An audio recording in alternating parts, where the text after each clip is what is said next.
A broken bone can happen in seconds, from a fall, accident, or sports injury. But what you do before help arrives can prevent further damage. Here's what to do and what not to do. Step 1. Check safety. First, make sure the scene is safe. Do not move the injured person unless there is immediate danger. Call emergency medical services, especially if the injury is severe or there is heavy bleeding.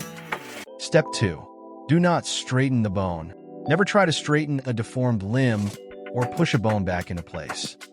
Keep the injured area as still as possible in the position you find it.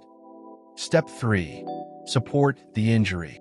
Support the injured limb with your hands or soft materials such as clothing, towels, or pillows. If you know how, you can use a splint, but do not force the limb into a normal position. Immobilize the joints above and below the suspected fracture when possible. Step 4. Control bleeding. If there is an open wound, cover it with a clean dressing. Apply gentle pressure around the wound to control bleeding, but never press directly on a protruding bone.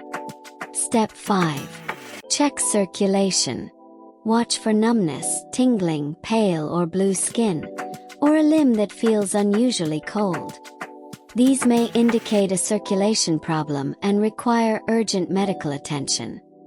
And last step, ice and comfort. You may apply a cold pack wrapped in cloth to help reduce swelling. Never place ice directly on the skin.